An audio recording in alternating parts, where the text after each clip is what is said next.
seja Deus. Nós precisamos estar alegres a cada dia na nossa vida, amém?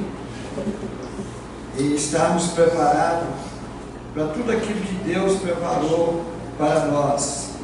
E nós precisamos estar conscientes de que Deus tem muita coisa para nós, de especial, que nós muitas vezes não podemos entender. E por causa do amor de Deus sobre a nossa vida, nós descobrimos algumas coisas importantes daquilo que Deus quer falar ao nosso coração, tocar o nosso espírito e dar a nós a vitória que precisamos alcançar. No livro de Deuteronômio, capítulo 30, no versículo 1, diz assim: quando te sobrevierem todas estas coisas, a bênção ou a maldição que pus diante de ti. Amém? Quando te sobrevierem estas coisas, a bênção ou a maldição que pus diante de ti. Vamos orar. Maravilhoso Deus Pai, poderoso Deus, em nome de Jesus Cristo, nós oramos esta noite para profetizar a bênção, a libertação, a cura, a salvação na vida da tua igreja. Visita cada coração nesta noite e que nós estejamos de coração aberto para que o Espírito Santo possa tocar em nós. E assim nós profetizamos a bênção e agradecemos em nome de Jesus. Amém? Podeis assentar.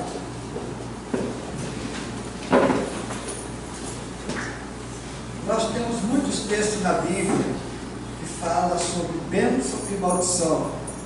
Amém? Acontece que aqui no capítulo 30 fala da misericórdia de Deus para os que se arrependem. Amém? Amém? A misericórdia de Deus para aquele que se arrepende. E por isso o versículo 1 inicia mostrando ao homem que ele se encontra em dois caminhos para que ele possa trilhar nele: a bênção ou a maldição. Amém? A bênção ou a maldição está diante dos nossos olhos.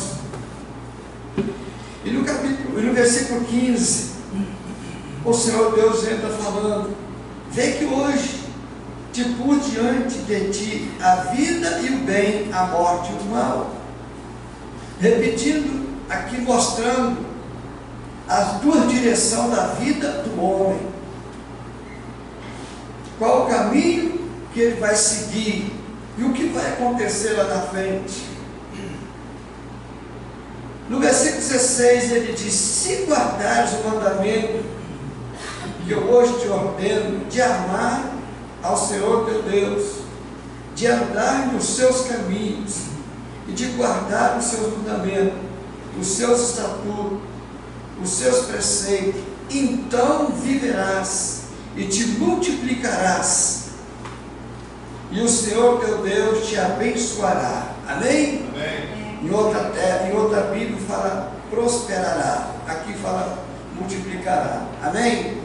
Então nós estamos vendo aqui, agora Deus nos convida a estarmos atentos aos seus mandamentos.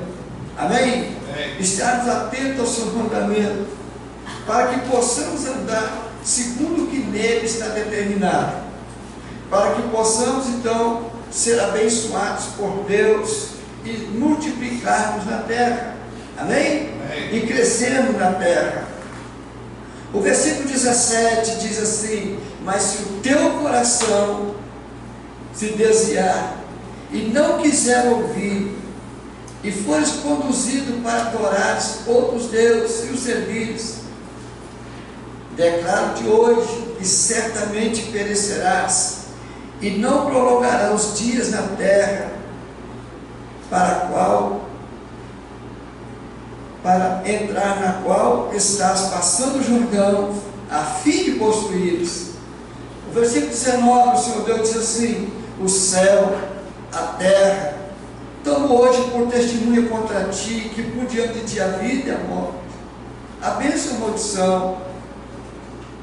Escolhe, pois, a vida, para que vivas tu e a tua descendência, amando ao Senhor teu Deus, obedecendo a sua voz e te apegando a Ele, pois Ele é a tua vida e o prolongamento dos teus dias. Amém? Amém? Amém? Amém. Então o texto que eu acabei de ler mostra Deus chamando a atenção do homem e mostrando a ele o que está diante dos seus olhos, o que está no seu caminho e qual a decisão a ser tomada. O homem ficou livre para decidir, mas Deus dá um conselho: escolhe a vida, escolhe a vida para que viva. E Jesus disse: eu sou o caminho, a verdade e a vida, e ninguém vem ao Pai a não ser por mim. Nós precisamos então escolher a vida, nós precisamos pensar no dia de amanhã, pensar o futuro, o que nos espera no dia de amanhã. Então, no texto que nós acabamos de ler, fala de amar ao Senhor teu Deus, de amar ao Senhor teu Deus. Eu tenho falado muito na igreja sobre a palavra amar, o amor, e eu coloco em dois extremos, para que haja um impacto e que a pessoa possa questionar para raciocinar. Então, muitas vezes eu tenho usado a palavra aqui, o amor, até então, não existe. O amor existe em Deus, não no homem. Nós aprendemos a amar, amém? Nós aprendemos a amar, porque o amor, ele passa a existir através do conhecimento e do entendimento. Por que Jesus disse assim aos que nele creram: se vocês permanecerem na minha palavra, verdadeiramente sois meus discípulos, e conhecereis a verdade, e a verdade vai libertar. Então, aonde vem o amor? O amor vem através do conhecimento, o amor vem através do entendimento, da parte final, porque a Bíblia fala do conhecimento e do entendimento, amém? Então nós temos que adquirir entendimento das coisas, saber o que é e o que não é, o que deve fazer e o que não deve fazer. E quando nós entendemos as coisas, o amor entra no coração. De que forma? É você saber discernir e escolher o que é melhor. E muitas vezes o melhor hoje não é muito bom. O melhor, ele te aponta para o dia de amanhã. É como muitas vezes a gente fala assim: é melhor chorar hoje para rir amanhã. Amém? É melhor chorarmos hoje para podermos rir amanhã, porque o amor exige de nós decisão, posição definida, domínio próprio, como está em Gálatas 5:22. O amor exige domínio próprio. O amor exige que você busque entendimento das coisas que você faz e daquilo que você quer, e qual é o propósito do seu dia de amanhã. Então nós não podemos trocar paixão por amor. A linguagem popular hoje, o que se fala de amor não é amor, é paixão, que nós interpretamos como sentimento, desejo da carne. E se o amor fosse verdadeiro no coração do homem, como a gente diz, quando a gente casa, é abraço daqui, beijinho dali, amorzinho daqui, não sei o que mais, e daí uns dias é cara feio um com o outro, daí uns dias, divórcio. Se amasse, essas coisas não aconteciam, porque o amor leva um a respeitar o direito do outro, amém? O amor leva um a sacrificar a vida pelo outro. Eu estava lendo hoje uma ilustração, uma experiência do rei da Pérsia, Ciro. Ele prendeu o rei Creto com a sua família e levou para a sua cidade, para o seu país, preso. E quando aí ele pegou o rei Creto e levou lá para a sua residência e sentou com ele e a família dele. E Ciro então perguntou para o rei: o que você daria para a sua liberdade? Ele disse: eu daria metade do meu reino. E o que você daria para a liberdade de seus filhos? Ele disse: eu daria a outra metade do reino. Outra metade do reino. E o que você daria pela vida da sua esposa? Ele disse: eu daria minha vida. E o rei Ciro então olhou, riu e deu liberdade a ele e mandou ele embora, mandou ele voltar para casa, mandou ele embora. E ele voltando para casa, ele virou para a esposa dele e disse para ela: olha, você viu a malícia do rei Ciro? Você viu na cara dele? Disse: não, eu estava olhando para quem daria a vida por mim. Ela disse: eu não estava olhando para o rei Ciro, eu estava olhando para aquele que daria a vida por mim.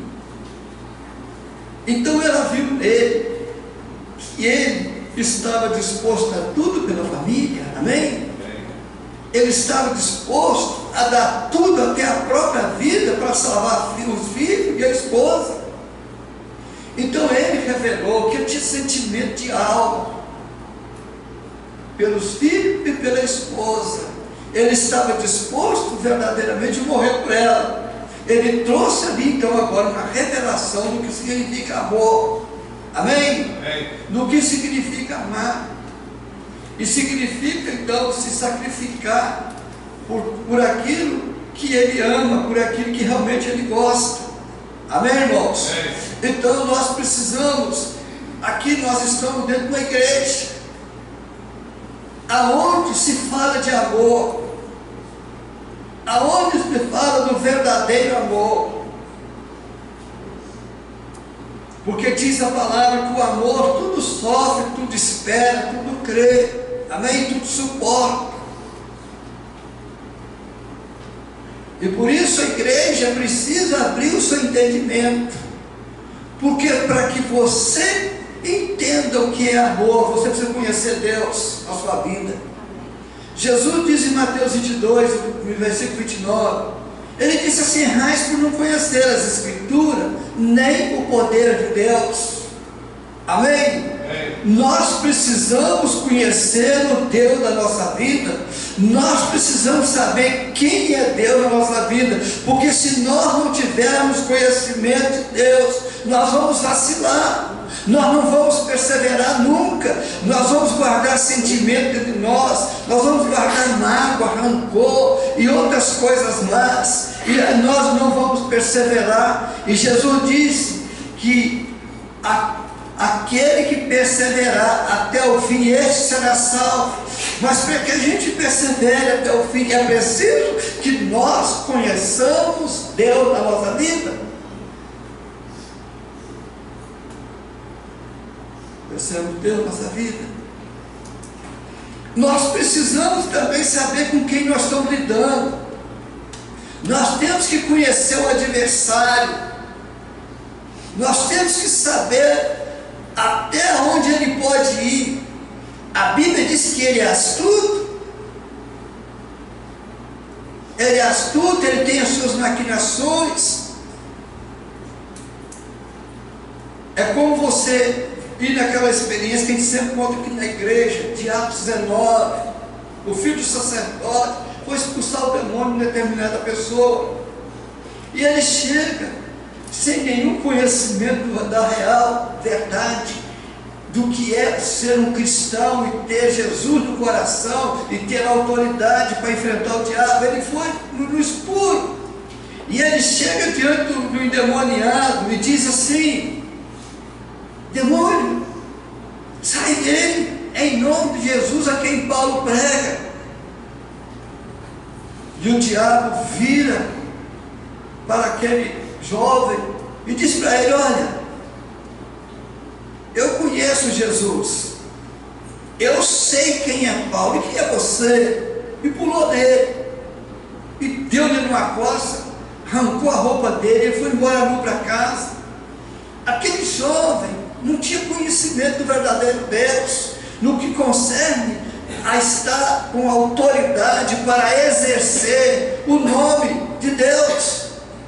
Para você chegar e usar o nome de Jesus, não é simplesmente falar que Jesus cura, que Jesus salva, e chegar e botar a mão numa pessoa. Não, você precisa realmente saber quem é Deus na sua vida, o que Ele representa para você, o que você representa para Ele. O apóstolo Paulo, falando aos Tessalonicenses, ele diz o seguinte: porque eles mesmo anunciaram de nós qual a entrada que tivemos entre vós, e como vos converteste dos ídolos a Deus, para servirdes ao Deus vivo e verdadeiro. Então Paulo está falando que os Tessalonicenses se converteram, amém?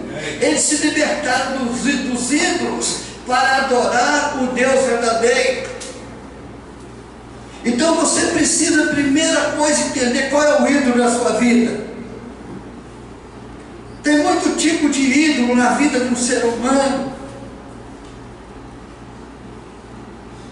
E muitas vezes o ídolo seu pode ser um próprio colega seu, uma amiga sua, a esposa, o marido. Você se prende tanto a essa pessoa que você deixa de fazer o que Deus ordenou. Então essa pessoa é um ídolo na sua vida, que você tem que se libertar dele ou dela. Você tem que ter libertação, porque Deus precisa estar ativo na sua vida, independente de quem quer que esteja ao seu lado. Por isso que Jesus ensinou: aquele que não deixar pai, mãe, esposa, nora, etc, etc, não é digno de mim. O que é sair da idolatria? Aqui Paulo estava falando realmente que eles acreditavam em imagem que eles construíam. Amém? O santuário deles estava lá, as imagens, eles ficavam lá vendo aquelas coisas. E Paulo diz: vocês se converteste dessas coisas, se libertaram para agora servir um Deus vivo.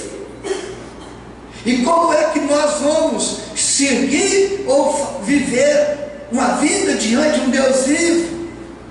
É preciso então nós pararmos. Nós precisamos estar conscientes. Por exemplo, há uma promessa de Deus para a sua vida. Diz aqui no versículo 10: e esperar dos céus a seu Filho, a quem Ele ressuscitou dentre os mortos, a saber, Jesus, que nos livra da ira vindoura. Como é que você vai esperar Jesus Cristo? Você precisa conhecer Jesus Cristo. Você precisa saber quem é Ele. Você tem que estar consciente da cruz, aonde Ele foi crucificado. Você tem que estar consciente que o sangue dele te purifica por todo pecado. E se é verdade, então você vai se dedicar, você vai parar para raciocinar com Deus em Deuteronômio: se vocês guardarem os meus mandamentos. E Jesus usou outra palavra: vocês só serão meus amigos se fizerem o que eu vos mando. Você faz o que Jesus manda, nós fazemos o que Jesus manda. Estamos conscientes da nossa atitude diária, do nosso compromisso do dia a dia, do nosso relacionamento com as pessoas. Nós fazemos o que Jesus manda ou não? E a primeira coisa que Jesus quer é que você ame as pessoas. Ele disse que você tem que orar e amar os seus inimigos. E como é que você trata as pessoas pelas quais você não quer conversa com elas? Você diz: eu não quero ver a cara dessa pessoa, eu quero ela distante de mim. É assim que ama. Mas a Bíblia diz: se tem alguém que lhe causa tipo de problema, a Bíblia diz que você tem que orar por ela, você tem que colocar ela diante de Deus, porque Jesus morreu por ela, amém? Se tiver alguém aqui que Jesus não morreu por ele, esse eu vou odiar ele. Esse eu vou odiar. Se tiver alguém aqui que Jesus não morreu por ele, a esse eu posso odiar. Então só tem um que eu tenho direito de odiar: o diabo. Jesus não morreu pelo diabo, amém? Amém, irmãos? Mas ele morreu por todos que estão aqui nesta noite, e por todos que estão aí na rua, por todos que estão lá na boate, em qualquer lugar que seja. Jesus morreu por eles, e eles precisam ser amados. Eles têm que ser lembrados da sua oração. Em 1 Tessalonicenses, no capítulo 5, diz assim, diz aqui no versículo 11: pelo que exortai-vos uns aos outros e edificai-vos uns aos outros, como na verdade o estáis fazendo. Paulo está falando que os Tessalonicenses estão fazendo isso, e nós estamos fazendo. Qual de vocês está fazendo aquilo que Deus determinou na sua palavra, de ajudar, de edificar, de exortar as pessoas, amém? No caminho que devem andar. E qual é a exortação? Ensinar a eles a afastar de toda espécie do mal, como está no versículo 22. Afastar de toda espécie do mal.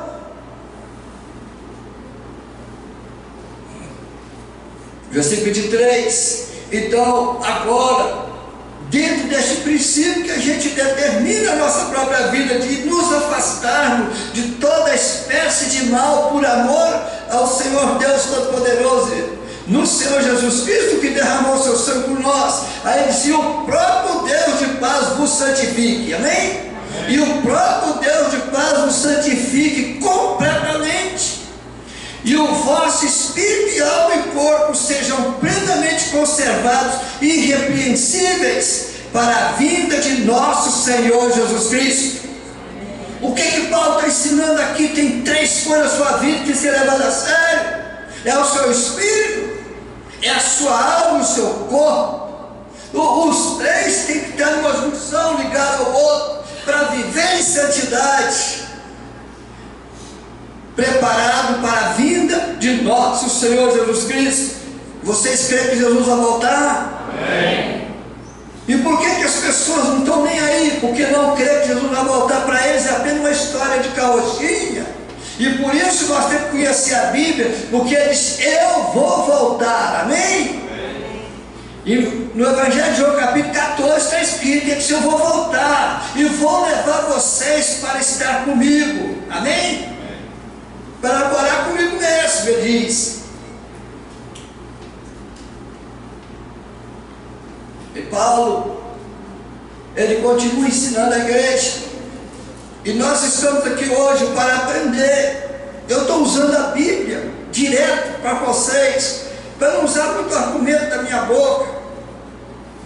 Então, em Colossenses capítulo 3, no versículo 10, e ele fala assim: e vos vestiste do novo, que se renova para o pleno conhecimento, segundo a imagem daquele que o criou. Olha o que quer dizer esse texto aqui para nós, esse versículo: e vos vestiste do novo. O velho ficou para trás, que se renova para o pleno conhecimento. Para o pleno conhecimento. Então nós temos que ter pleno conhecimento. A palavra pleno aqui significa totalidade, significa tudo. Não é conhecer pela metade, não, é tudo pelo pleno conhecimento. Como Jesus disse, então, aonde é que nós vamos ter o pleno conhecimento? Em João 5,39 está escrito: examinais as Escrituras, porque vós cuidais de ter nela a vida eterna, e são elas que dão testemunho de mim, disse Jesus. Não tem como você ser um cristão Se você não tem uma Bíblia na mão e se você não ama a sua Bíblia, você tem que amar a sua Bíblia. O que significa amar? Ela vai ter valor para você. E você vai se sacrificar por ela, lendo ela, aprendendo ela, buscando nela o que Deus preparou para a sua vida. Crente que não lê Bíblia, eu não sei qual é o futuro dele, só Deus sabe. E por isso a igreja precisa ler a Bíblia. A Bíblia diz que medita nele de dia e de noite. Está escrito no Salmo capítulo 1. Está escrito em Josué capítulo 1 também. Amém? Medite neste livro de dia e de noite. Isaías 34:16 está: buscai no livro do Senhor e lede. O apóstolo Paulo diz que é para ler sem cessar. E depois, falando a Timóteo, Paulo diz: porque toda a Escritura é divinamente inspirada. Amém? Para ensinar, para redarguir, para corrigir, para educar o homem em toda boa obra e justiça. Como é que você vai ser crente se você não ama a sua Bíblia? Se ela não faz parte da sua vida, como nós vamos ser verdadeiramente crente? Vocês vão ser crentes na palavra do pastor Wilson? Ou que você pertence a outra igreja na palavra do pastor? Não, você não pode ser crente do que eu falo. Você tem que ser crente daquilo que a Bíblia diz a você. Você tem que me respeitar como líder, mas você tem que ser crente em Deus pela palavra dele. Amém? E não pela palavra do homem. Então Paulo diz: e vós vestiste do novo, que se renova para o pleno conhecimento, segundo a imagem daquele que o criou. Conhecimento da imagem, qual a imagem de Deus? A imagem de Deus diz que ele é justo. Amém? A imagem de Deus diz, a imagem dele diz que ele é fiel, ele é misericordioso, ele é amor, ele tem a mão estendida para abençoar, ele tem o ouvido aberto para nos ouvir. Ele trabalha em cima da justiça, essa é a imagem dele. E qual é a sua imagem? Por isso que Paulo ensinando diz: sede, pois, imitadores de Deus como filhos amados. E a Bíblia diz que Deus nos criou como imagem e semelhança dele. Amém? E nós temos deixado levar pelo que o mundo oferece, nos tornando imagem do diabo. Deixando daquilo que você é para ser o que você não é. Você não foi feito para ser imagem do diabo, não. Nós fomos feitos para sermos a imagem de Deus.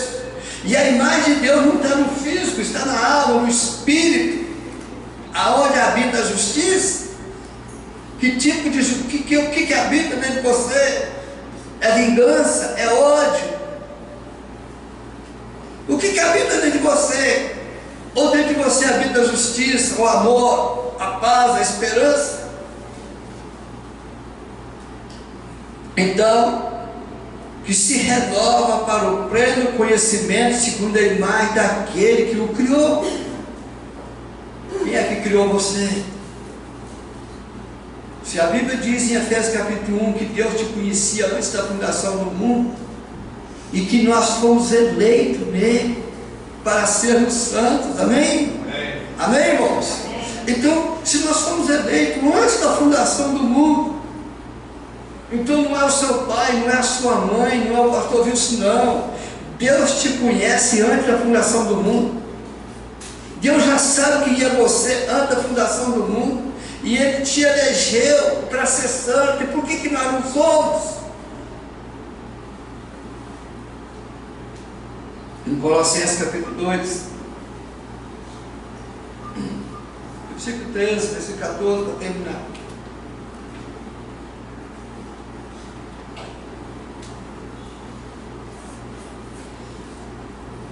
E a vós, quando estávamos mortos nos vossos delitos, e na incircuncisão da vossa carne, vos vivificou juntamente com Ele, perdoando-nos todos os delitos. Amém? Isto é, perdoando